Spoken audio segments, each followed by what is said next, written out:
Hi, and welcome to Colonized Minds, the podcast. This is Elizabeth Guzman Arroyo. This is Luke Givens. What's going on with you? You had an event this week. Yeah, so Araceli Cruz, who I'm actually in the same grad school program with her, in the same cohort with her. Mm-hmm. And so we actually brought her to Cascade twice now. Yeah. One of them was for scholarship writing workshops. Araceli does a substantial amount of work with scholarship organizations. Yeah, like Act 6. And right, Act 6, Hispanic Metropolitan Chamber, Equity Foundation, now also the Pride Foundation. And so she's one of the scholarship reviewers. And so being able to bring her and give us feedback as to what they look for when they're reviewing an application was great. And then she's also super passionate about internalized depression. That is never, well, I'm not going to say it's never been uttered before, but that is an odd sentence to hear. It is an odd sentence to hear. I'm passionate about internalized depression. Right. Well, she's passionate about healing from internalized depression. Okay. Thank Let me you. rephrase that. Yes. Thank you. Yeah. So she's super passionate about healing from internalized depression and understanding what internalized depression is and how it manifests itself and what's the healing process that you could go through. And there's various different ways, right? And so she's done a ton of research on it. She's done, it was a year-long course, essentially, a year-long institute on internalized depression, particularly towards the Latinx community, and how do you heal from that, and how do you cope with internalized depression, address it, and at the same time be a leader within your organization, your community, your school. So we brought her out last week on Monday to do a workshop for us on healing from internalized depression. Yeah, it was really, really good. Like, for the students who were there, like, we made a joke, like, you know, you can always judge your workshop by, like, the tiers. And, you know, if there are tiers, it's probably a pretty good workshop. And there were definitely, like, tears and people were raw. But it was done in a way where, obviously, it was, like, kind of like a loving way, people being able to cleanse. But it was also one of the things that she talked about was tears are a good thing. I think sometimes, like, we see people cry, and then there's sometimes this rush to, like console that person or to stop that person, like, oh, like, don't cry. But actually, that actually is a really healthy process for people to engage in and actually go through. And so sometimes people just need to be able to cry it out, and you just need to be able to leave them alone. And then being able to go through that process is actually even more helpful. Yeah. Yeah, but it was a very, very good. We got some really positive feedback. It's interesting. That was like one of those ones where I'm like, I think everyone should be required to. This was one of the ones I felt like everyone should be required to go to. Yeah. Yeah. Including like staff and faculty, students. Especially faculty and staff, but definitely students. When you're coming into higher ed, I think it can be a really raw place sometimes. I mean, this is a place where there's supposed to be diversity. There's supposed to be, like, you know, differing views on things. You're supposed to have people from, like, different, this is melting pot of different ways of thinking. And so you're going to be challenged with a lot of things that are going to, you know, challenge your thought process and your way of living and seeing the world. And I think for a lot of people that can be really, like, triggering, which is something that she very much talked about.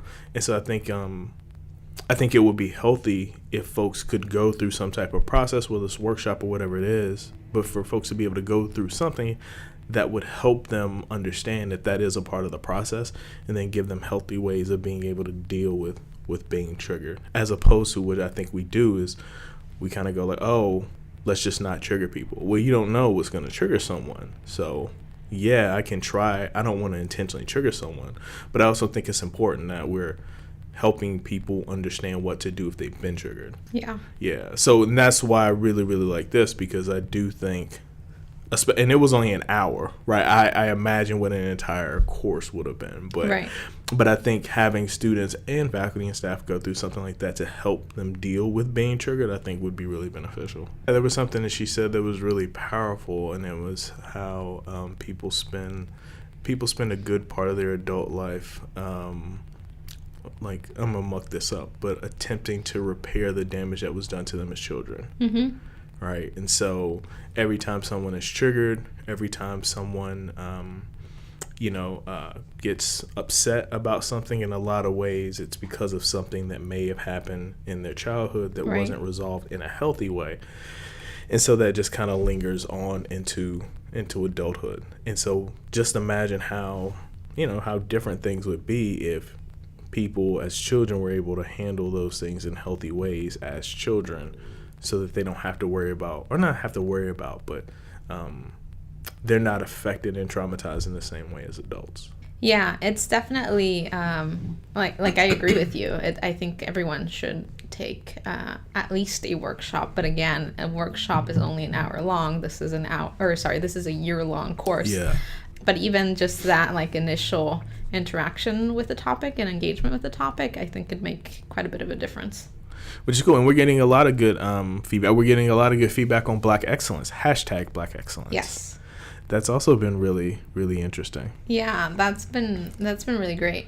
Yeah. So essentially, for folks that don't know what it is we're talking about, because some people may not be getting the emails, right? And that's cool. Right. So we've been sending out a daily, except for Saturday and Sunday. Mm-hmm. So Monday through Friday daily. Yes. Email of what we're calling we're calling it hashtag Black Excellence. Yes. But our name for it in the office is really Hidden Figures. Yeah. And so essentially what we're showcasing is different folks who have made significant contributions to U.S. society, but that are often not recognized for those contributions. Yeah. And it came from the idea of Hidden Figures, which, again, if you don't, not even if you haven't seen it, but if you don't know what Hidden Figures, the movie is, I can't with you. I just can't. But the concept behind it is that you have these African-American women in the, I believe, 1960s who were basically human 50s. computers, 1950s, who were human computers for NASA. And it tells the story of 3 women, but in reality, there was actually a lot of them. But they basically did the math that was able to get us into space. So, and this is a story that doesn't get talked about a lot. One of the producers, Pharrell Williams, who grew up in Virginia Beach, who lived very close to where one of these women is from, had no idea about this story. I mean, he finds this out in like his 40s, and then he feels compelled to make this movie. But anyway, the point is, there are these people who of African American descent who've made incredible contributions to U.S. society, and we don't even know necessarily that they exist. And especially when like Black History Month comes up, it's Martin Luther King, Malcolm X, Rosa Parks was tired and sat down, and Frederick Douglass. Like, that's the extent. Harriet Tubman freed some slaves, but that's the extent of Black History Month. And we don't necessarily talk about a Charles Drew or Prince Hall or an Ernest Just or Crispus Attucks. Like, there's Betsy Coleman. We don't talk about a lot of folks who made significant contributions to society, because Black History Month kind of gets boiled down to like just a few key figures. Right. So this was our attempt to address that. It just like reminded me of something. Do tell. And it's that constant thing of like, as a minoritized identity, you have to be the most excellent of the excellent. Oh yeah. Right. So, I mean, the people that we're showcasing that are Hidden Figures are still excellent, but yet our society pinpoints the top excellent. Yeah. And only sticks to those folks. Well, it's the true equity, true equality is the ability to be mediocre. Mm-hmm. Right. So when you begin, and we just did like a small snapshot. These are like a paragraph. 2 paragraphs tops. But for a lot of these folks, when you actually dig into their life and you see all of they did a lot of, like, these were Renaissance people. I mean, they did a lot. When you look at someone like a Charles R. Drew, this dude was like an amazing athlete. Like, if he could have just said, I don't want to do medicine, I just want to focus on athletics, and the guy probably would have been an Olympian. The guy could have only taught. Like, I mean, I don't know. Like, I think to your point, like, you're talking about people who were absolutely phenomenal. And it's interesting that, those, like, you had to be phenomenal in order to be Black and to make that type of contribution. I was just listening to Malcolm Gladwell a few days ago. He was doing an interview, and he was talking about, now the man's name escapes me, but he was a lawyer in, I want to believe I'm going to muck it up. I think it was the 40s or the 50s. It might have been like the 40s. He was like one of maybe 2 black lawyers in Georgia.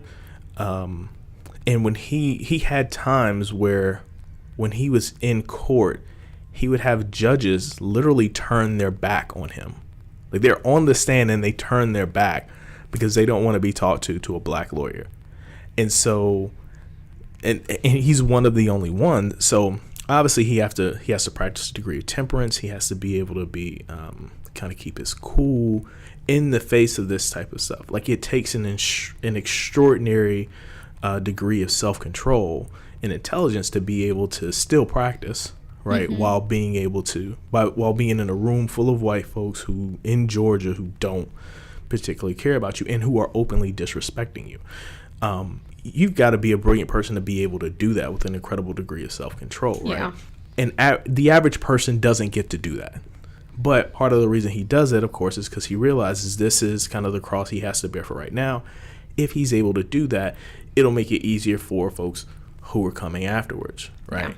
Yeah. But it's that degree of having to not just be ordinary, but to be literally excellent at what he's doing that paves the way for other folks. And then I think you can draw that parallel to like now and other folks who had to deal with blatant and outright disrespect and who've had to keep their cool and not maybe act in the ways that us normal folks might. I'll let folks interpret that however they want to. So we've been releasing these vlogs lately. We didn't talk about the vlogs. No, we haven't talked about the vlogs. Yes. So we've been releasing, in correlation with our edutainment workshop for Anderson Conference, we've been releasing edutainment vlogs every Monday. And they're between 2.5 minutes to 4 minutes long each. So they're pretty short, right? But they're very informative. And so again, it's taking educational topics and delivering them in an entertaining way that are easily accessible to folks. And so the first topic was on food insecurity. And if folks don't know this already, about 50% of community college students are considered food insecure, right? So that's a big issue or a big challenge that our students are facing. Now, the second video was on how to report harassment and discrimination at PCC.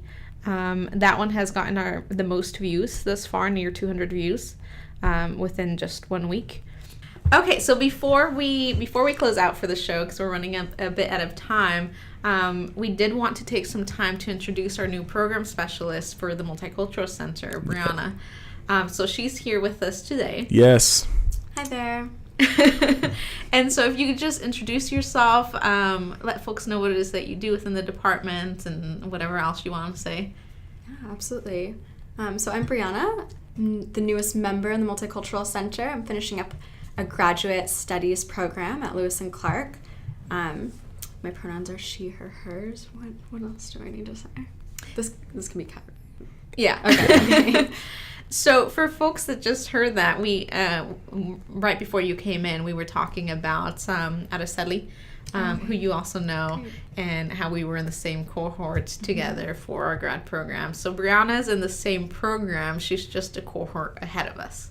Yes. Yeah. And here in the Multicultural Center, I oversee our equity and diversity advocate student staff, and they will be running a screening for the whole campus on March 10th with a panel quickly following that screening. So that'll happen from about 4 to 6 on March 10th. Gotcha. And if you could talk a little bit about that screening, what it is, and maybe like kind of a brief, quick synopsis of that movie and why people should go see it.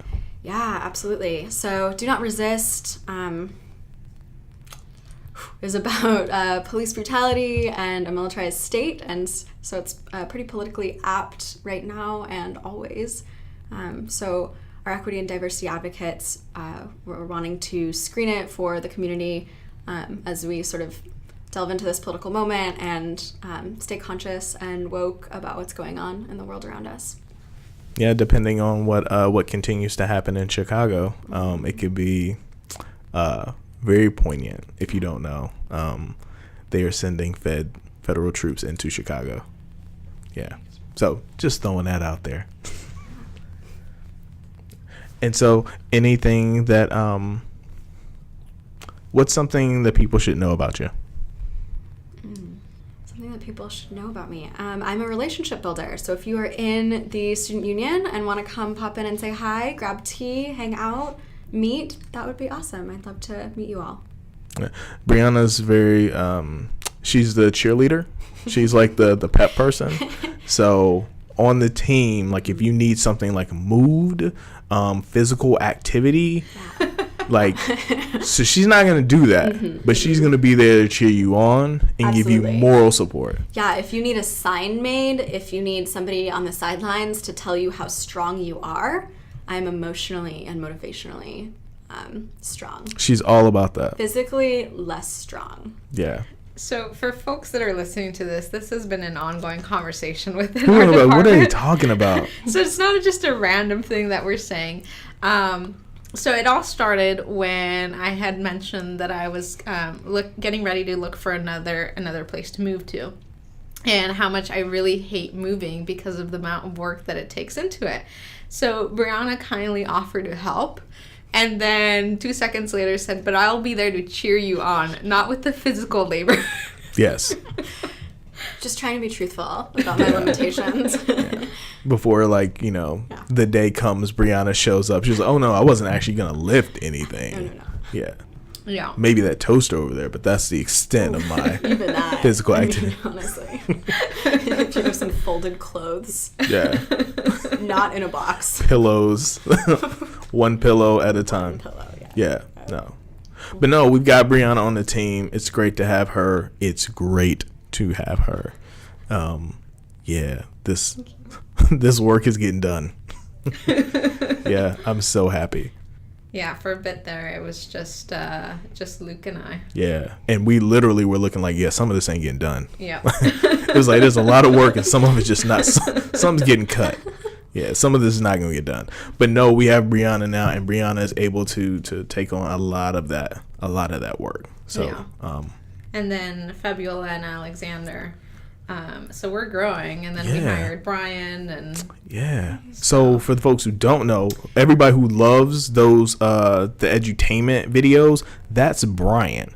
Brian is our new work study who works in the MC, and he does all of the graphics, all of the editing for those edutainment videos. Yeah. So Brian's bad.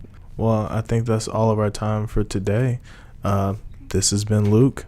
And this has been Elizabeth. Saying, so what if it's true?